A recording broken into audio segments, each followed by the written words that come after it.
Good evening, everyone. Mike Palmer from Know Your Rights Group and Success Coaching International with another important live video update tonight. So I've had a very busy couple of weeks with all of my work at the Melbourne Moomba event. I haven't had a lot of sleep, so it is going to be a slightly shorter video tonight, but we do have a lot of important information to cover, so let's get straight into it. And first, of course, the really big news of this week has been the latest damning report about Australia's COVID response. And this time it's actually the Human Rights Commission that have finally come out and publicly confirmed what we told people all along during COVID, and that is that the ridiculous steps that the various governments took were in breach of our human rights. So this is the article. If you are yet to see it, I urge you all to have a read. And it is entitled Collateral Damage. Australians suffered significant human rights restrictions in COVID-19 era. Australians live with significant restrictions on our human rights during the COVID-19 pandemic, a landmark new report released almost 5 years since the first lockdown says. The report, titled Collateral Damage, was released by the Australian Human Rights Commission on Tuesday and includes devastating personal stories of lost moments with family, being trapped in domestic violence and financial struggles. More than 3,000 people responded to a national survey which found 3 in 5 agreed the Australian government did a good job in handling the pandemic. And this is why we are fighting an uphill battle still to this day when you see those sorts of numbers being reported. However, only 57% believed in vaccine mandates, so that means nearly half the people did not believe in vaccine mandates, which is a very good sign. And 1 in 4 felt individuals had the right to refuse to wear a mask. Hallelujah, especially since they did nothing. The pandemic response saved lives, but it also came at a significant cost, with some Australians feeling they were overlooked in the nation's push to contain COVID-19, Human Rights Commissioner Lorraine Finlay said. Ms Finlay said 5 years since the pandemic began, the consequences of this life-altering time in history are still being felt today. This report shows that response measures do not operate in a vacuum. The full human impact needs to be understood so we can be better prepared when disaster strikes again. I'll come back to that. Whether it be a pandemic, bushfire, flood, or any other emergency, she said. Some of the harrowing tales revealed in the report include a woman who felt compelled to receive a vaccination while pregnant at a time when there was still a lack of information about potential side effects. I was in my first trimester of pregnancy and was told if I did not have the vaccine, I would lose my job, the woman said. Under the threat of termination and the flow-on effect of that on my family, I relented and had the vaccine. At 17 weeks, the woman experienced a stillbirth and described having to deliver the baby without her husband, who tested positive to COVID. My husband was refused entry and was not allowed to be at the birth of his son, was denied the only chance he had to hold his son. I mean, this is just devastating stuff. He had COVID and he wasn't allowed in to be there for a stillborn child. I mean, it just makes no sense at all. What was going to happen? I mean, it's just insane. The report found the pandemic opened people's eyes in Australia, perhaps for the first time, to what it looked and felt like when their human rights were severely restricted. And I hope they never, ever, ever forget that period in time and never, ever, ever let anything like that happen again. Former New South Wales Premier Dominic Perrottet, who led the state during the Omicron surge of late 21 and early 22, said last year he now believed vaccine mandates were wrong. If the impact of vaccines on transmission was limited at best, as is now mostly accepted, the law should have left more room for respect of freedom. You think? Vaccines saved lives, but ultimately mandates were wrong. People's personal choices shouldn't have cost them their jobs. Oh, a little, bit too late for all that to come out now, isn't it? If a pandemic comes again, come back to that. We need to get a better balance encouraging people to take action whilst at the same time protecting fundamental liberty. This is why progress needs to be made now to ensure that human rights are non-negotiable consideration for any future emergency response in Australia. Victorians were the least pleased, oh gee, there's a shocker, with the performance of their state government, with just 54% of respondents saying that they thought their leadership took appropriate steps to stop the virus spread. The next lowest at 68% was both New South Wales and South Australia. Among the more disproportionate impacts, there's that key word that we spoke about many times, disproportionate. Among the disproportionate impacts on people found by the survey were failures in compassionate exemption pathways, leaving many unable to visit dying family members or return home in their time of need. Now, I've cut a lot of this article out, but there are so many stories if you want to read the whole article, and that it's truly heartbreaking, what people were put through, all because, of a glorified cold, really. I mean, just nuts. The 2021 lockdowns of Melbourne public housing towers in North Melbourne and Flemington were deemed a severe response that violated Victorian human rights laws. Whilst government responses to the pandemic helped save lives, this report finds that human rights were not always considered or protected, just as we kept saying every week, week in, week out, over the whole COVID period. Even when measures were necessary to safeguard public health, it's important to acknowledge the immediate and enduring aftermath of these decisions. Australians, Ms. Finlay wrote, had to live with significant restrictions on our human rights. Measures such as international interstate border closures, hotel quarantine, lockdowns, school closures, restrictions in aged care homes, vaccine mandates and mask mandates had a substantial and often hidden human cost that is outlined in this report. So it's good to see that report has finally come out. But I mean, why on earth did it take 5 years for it to happen? So again, I urge you all, please go back to some of our old videos, some of our old radio show podcasts, okay, and you can see for yourselves how often we kept calling the government out, okay, on their ongoing abuse of Australians' human rights. Now, perhaps, maybe, in light of this report, we can get people to maybe band together and perhaps even start a class action against the various governments for the actual harm and loss that they caused people, and at least assist with maybe some compensation. Of course, the issue with that is that, as the Victorian homeowners are now experiencing with the good old Dan tax, to pay for the insane waste and cost of COVID that Dan Andrews caused, and of course we're the ones that end up paying for it. So even if a class action was won, the government would no doubt cry poor and say that they can't afford to pay any compensation, or of course they'll just introduce some new taxes so that we end up paying for our own compensation again, and once again they get let off scot-free. So I urge you, please make sure you keep this at the forefront of your minds during the upcoming election, and make sure that neither Labor, Liberal nor the Greens get any votes, so that none of them can cause any more damage like this ever again. Now, of even greater concern are some of those lines that I said I'll circle back to in that article, which clearly allude to the fact that they have something planned. Now, I've obviously spoke about that in detail on the bonus video update that I did a week or so back. And once again, there's been even more headlines spreading doom and gloom and keeping people living in fear. These are some of the ones that have come across my desk in the past week. New mystery virus that killed 50 people, branded significant risk to public health. Yes, look at this one. I mean, oh, so scary. I'm a professor. Here's why I'm terrified about the new coronavirus strain found in China. Yes, another one. They just keep going around the same circles. Why scientists say next pandemic will be worse than COVID. Ooh. This, it's even happening in the good old US as well. Playing with American lives, devastating outbreak smashing US as vaccine rates plummet.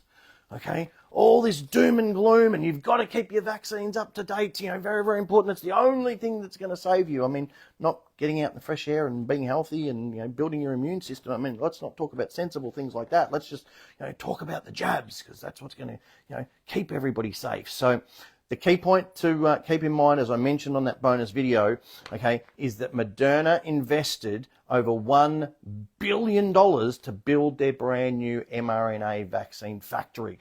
Okay, it is now up and running. It's in operation. So it really is just a matter of time before they create something so that they can start recouping their investment.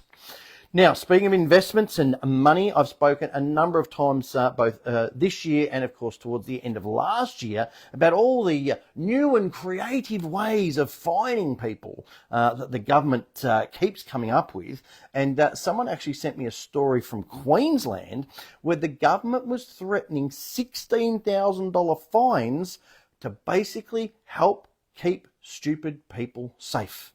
Yes, that's what the article says itself. If you don't believe me, have a read of this. Warnings of $16,000 fines as spectators flock to witness power of tropical cyclone Alfred, which of course ended up being downgraded to ex-tropical cyclone, and of course it wasn't anywhere near as bad as the media made it out to be and all the rest of it, but you know, definitely something to be aware of, but not all the hype that the media loves to throw at these things. As Tropical Cyclone Alfred continued towards southeast Queensland and northern New South Wales, it was hard for many to resist a trip to the beach. Spectators have been drawn to watch the huge swell pounding the coastline. All Gold Coast beaches are officially closed and authorities are warning people to stay well away. The City of Gold Coast warned that the city is under a disaster declaration which gives police additional powers to enforce community safety. Now, yes, it was a storm, and yes, there was some wind, and yes, there was some rain, but I certainly wouldn't call it a disaster. Yes, some areas got flooded and things like that, but I've spoken already to a number of people in Queensland, specifically in the Gold Coast area, and they've all said the same thing. Yeah, look, it wasn't great, but it was nothing like what the media hyped it up to be. Certainly not a disaster. Anyway, it goes on. It said, the city warned that reckless actions could result in fines of up to $16,100. Acting Gold Coast Mayor Donna Gates urged people to stay away from the water and said the fines were part of an effort to keep people who are a little bit stupid safe. Okay? You can't make this stuff up. That's what's actually written there in black and white. That's what these fines are there for, to keep people who are a little bit stupid safe. She said those risking being pulled out to sea were also potentially endangering rescue personnel. I'm staggered that people would be so stupid, she said. Really? Have you not been out there and seen the people still driving on them, you know, in their cars with their masks on their own? There's plenty of stupid people out there. But listen, when is the government going to learn that you can't save everybody? And in fact, you probably shouldn't save some people, okay?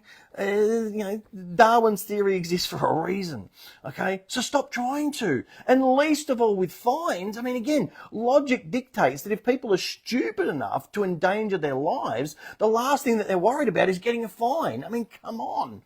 Okay, people who steal cars and run through red lights, or you know, tear off at double the speed limit as they're trying to, you know, flee the scene. I mean, they're not the slightest bit worried about a fine. So, as I've said more times than I can possibly count, stop fining people for something that might possibly one day, you know, maybe perhaps under a very unique set of circumstances, potentially cause some kind of loss or harm, and instead come down much harder on those who do actually cause loss or harm instead. That would be a far greater deterrent than all of these ridiculous, pointless fines.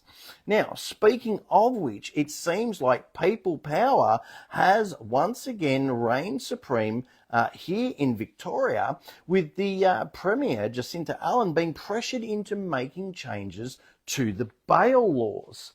Now, this is the article, if you've missed it, and it says, toughest bail laws in Australia to be introduced by Victorian government. What they failed to tell you is that they lowered the bail laws only a few years back, so now they've just had to bump them back up again because they're idiots. The Victorian government has pledged to introduce the toughest bail laws in the country, which will see jail no longer treated as a last resort for youth offenders who commit serious crimes. Premier Jacinta Allen unveiled the changes today, emphasising they would put community safety above all in bail decisions. The government will move to ban machetes as part of a crackdown on knife crime.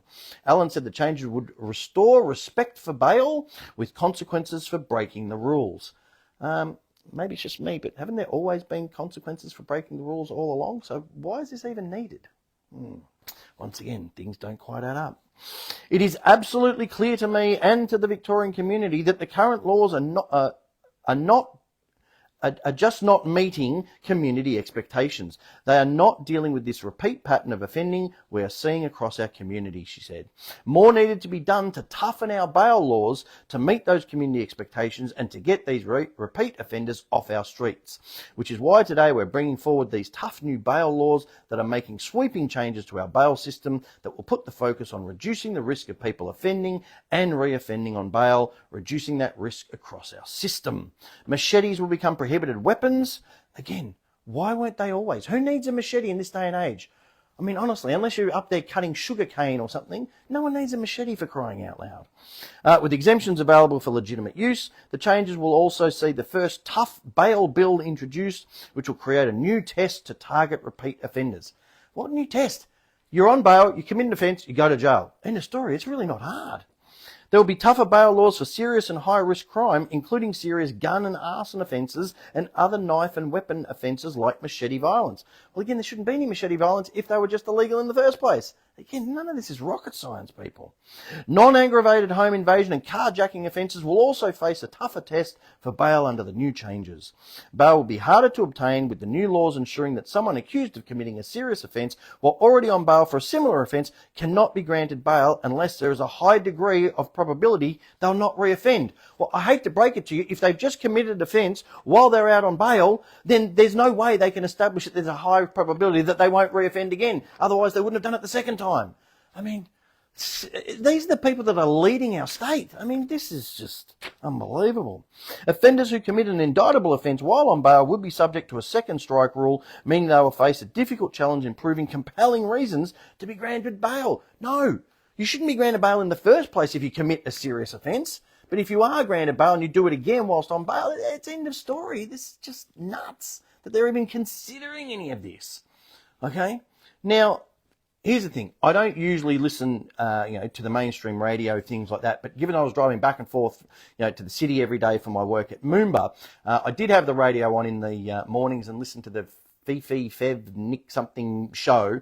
And they actually seemed to be the ones who were at least a significant driving force behind some of these bail reforms after they set up a petition to got something like 110,000 signatures in just a week or so. So the obvious question that springs up in my mind is, why did it have to come to that point before our illustrious Premier took action? I mean, these home invasions and carjackings have been reported for years now, so why did it have to take a petition and 110,000 signatures before she actually did something? And the next question, as I alluded to before, is why were the bail reforms even necessary? Okay, I've been to court many times. Okay, I've seen magistrates make it very clear to offenders that if they committed an offence whilst out on bail, that there would be very serious consequences. So why on earth were these youth offenders being bailed 10, 20, 30, one person even 60 times? Being out on bail, committing offences and then getting bailed again. Okay? The magistrates, like to claim, our hands are tied with the current laws. Okay, one magistrate was even in the news about a week back and admitted that the community would like to see one repeat offender locked up and jailed, but then he went and bailed him anyway. Okay? I mean, I've had magistrates and judges tell me, I've had them yell at me. It's their court, okay, and they have discretion to do pretty much whatever they want. They can increase fines and cancel licenses and all sorts of other threats. So why can't they use their discretion to lock up a repeat offender that's terrorised a family, stolen their car, and then driven it at 240 kilometres an hour? Yet people are thrown to the wolves in the courts every day for, the heinous crime of driving 70 k's in a 60 zone or something. I mean, it's absolutely nuts. The whole justice system is completely broken in this country, okay? And as we said with the whole, COVID scenario, the response is completely disproportionate. That's the key word. Okay, maybe the Human Rights Commissioner should do a report on how people's fundamental right to feel safe in their own home is being constantly abused by these thugs that the magistrates keep giving bail to. Maybe they should do a report on that. And then perhaps they can do a report on the abuse of people's fundamental human right to travel freely about the planet, okay, which they can't do once their licenses are suspended because they got a few too many fines for doing 5 or 10 kilometres an hour over some arbitrarily set and artificially reduced speed limits. Okay, how about some reports on that? So please, as always, if you're sick to death of paying these ridiculous fines for absolutely trivial matters where there's caused no harm or loss to anybody whatsoever, please make sure you grab a copy of that Aussie Speeding Fines book. There's a link in the description. Go straight to chapter 3, okay, and use that tried, tested and proven 3-step process to successfully challenge all manner of unjust and unlawful fines. And let's send the system a message that we're not going to put up for this insanity. We want stronger bail laws. We want those that are actually causing harm and loss to actually have serious consequences, and stop fining, every Tom, Dick and Harry for these, pointless, trivial things. It just makes no sense. Now, before we finish off, again, quick reminder that the first of our live events, which is on here in Melbourne, is just 3 weeks away. So those of you who bombarded us with emails saying, please, please, please do some live events, we don't want you to stop them completely. Well, we've got 2 on. We've got 1 in Melbourne, okay, and then we've got 1 on the Gold Coast in July. So these are potentially the last live events, the last 2.5-day live events that we will be doing. They're just too difficult to organise, and they're getting so expensive to put on. So if you want to see us live, please get to Melbourne. It's on the 4th, 5th and 6th of April. Again, you should find a link going up in the comment section if you're watching this on Facebook. And of course, don't forget the brand new live webinar series. And you can see a link again in the comment section, which shows you all the different topics that we're covering on the particular days. And you can sign up for your tickets for that as well. The first of those is on the 4th of May. So again, not too far away. You can find out more about all of those events, our live events, our boot camp events, our webinar events, via the links on our seminar page. Again, just click on the seminar tab, or again, you should find a link going up in the comments. And finally, as I always do, I'm going to finish off with the latest feedback from one of our members, and of course go through the latest memes as well. So this one was sent through to the Aussie Speeding Fines guys. You can see a bit of an email trail here. This is from Glenn, who says, "Hi, I used your letter template as directed. Thank you. They sent me a letter saying they've cancelled the fines. Technically, they have defaulted. Do you send the notice of default, or is their cancellation enough?" And he said, please see letter attached. And there's the letter from New South Wales Revenue. So as you can see, dear Mr. Such and Such, we refer to your request for review of fine. Driver used mobile phone while not permitted. Camera detected individual 30th of September 2024. Outcome of our review, we've considered the circumstances presented. We've also consulted the caution review guidelines, legislation and information provided by the issuing authority. Due to the circumstances, we've decided to cancel the fine. We've looked at the photographs again, cancelled the fine. You do not have to pay the fine, and no demerit points will be applied to your licence. We apologise for any inconvenience this has caused, blah, blah, blah, blah, blah, yours sincerely. So, once again, proof in black and white. People go, oh, the process doesn't work. Well, you can't make letters up like this, okay? There's the logo, okay? This is a letter saying that the 3-step process was used. That's the one from chapter 3, as I mentioned just before, and of that Aussie Speeding Fines book. Okay, and as he said, he only sent off the first letter, and they already withdrew it straight after that. So he actually sent a follow-up email, which you can see here, so I'm not making it up. Thanks for such detailed training for such a reasonable price. So as I said, that book is less than $100, and it will save you from any fines that you might ever get for the rest of your driving life. So it's a no-brainer. Grab that book if you don't already have it. All right, and finally, some memes to finish off. I mean, this one's been doing the rounds, and it makes so much sense. Okay, I'm sure a lot of you can relate. All those people signalling, I stand for Ukraine. You couldn't even stand for your freedom 2 years ago, locked in your home 24/7 because you feared breathing. Yet all of a sudden, you're standing up for Ukraine. Yeah, right, okay. Yes, and speaking of Ukraine and the COVID scenario, this one follows on brilliantly. And as it says there, thank goodness all my friends stopped being infectious disease experts and became expert war correspondents instead. So again, I'm sure a lot of you have seen that up on your feed now. They've stopped prattling on about COVID and now they're all standing for Ukraine. Yes, good old elbow sleazy. Okay, as it says there. Okay, if you don't vote Labor, then I'll simply import 1 million people who will. And don't think for a moment that he won't. That's exactly what he'll do. So keep that in mind with the upcoming election. And then this final one is similar to one of the ones I showed on the last one. But as it says, if the guy on the right's a good old Putin, okay, triggers you, but the criminals on the left, okay, have a good look at them all. Okay, I'm sure you know who they are. Good old Clintons and Barack Obama and Bush and all the rest of it. Okay, congratulations. You've been successfully mind controlled by the TV, media, and Hollywood. Now, I'm sure that doesn't apply to anybody watching this video, but sadly, I know there are many out there that buy into that insanity. So I'm going to finish off there. And as always, I do urge you to make use of all of the resources that are available to you to please get informed, get fired up, and get proactive. We've seen once again just here in Victoria this week that when people come together for a common cause, a common purpose, we can absolutely affect real change. So that's what we need people to do this year once again, because they are constantly trying to erode our rights, they're constantly trying to take away our freedoms, and we need to stand up and fight back. So of course all these videos completely free to watch. You'll find them of course on the videos tab on our Facebook page, but do remember Facebook are deleting them after 30 days, so we do urge you to follow and subscribe to us on YouTube and BitChute. Again, you should find the links going up in the comments section, or of course you can just find them online. Our radio shows, again, free to listen to every second Tuesday night. We will be back again live this coming Tuesday night. So again, remember that's a 2-hour show. We go into a lot more detail. They're completely uncensored, unlike these videos.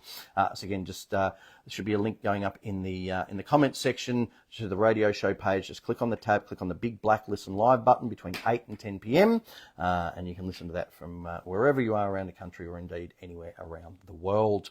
Of course, we've got our coaching calls that we are doing. So a lot of people try and send us really detailed emails, and it's too much to answer in just an email. So we do have some just short 20-minute coaching sessions, so you can give us all the details of your personal situation. And again, you'll find a link in the comments section, or you'll find it on our shop page. Again, as of next week, as of Monday, I'm back on board for all of my success coaching clients. So I've already got a bunch of people booked in, but yeah, if you do want to do a one-on-one coaching call with me, remember the first session is half price, just so we can get to know each other and work together and work out what it is you want to achieve from the sessions.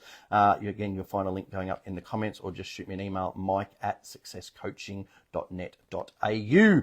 Of course, we've got other resources that are available to you, like our Know Your Rights book, the essential step-by-step manual for understanding and exercising your rights, that Aussie Speeding Fines book that I spoke about before, and of course that Bank Secrets Reveal book for successfully discharging any unsecured debts, such as your credit cards, personal loans, things like that, can all be just written off, discharged with a couple of letters. So you can buy those individually. There's links in the description. You can get them as part of the combo pack. Of course, the tote bag is included as a little bonus, no extra charge. We've got some warm weather coming up this weekend once again, so do grab your caps. People see the logo, they come up and have a chat to you. Great way to meet like-minded people. And of course, the live events and the webinars are coming up. If you still can't make it to those for whatever reason, do be sure to grab a copy of our home study course, which is in complete recording of one of the 2.5-day live events. There's 17 DVDs, 3 workbooks, all custom made, so you can sit there and write notes next to every single slide for every single presentation in the comfort of your own home. Pause, rewind as you need to. It is a really great resource that you'll come back to again and again and again over the years. Again, you'll find a link in the description. So I'm going to leave things there. I hope you all have a fantastic weekend. We'll speak to you live on Tuesday night for our radio show, or of course, again, our next live video update next Thursday night. Till then, take care.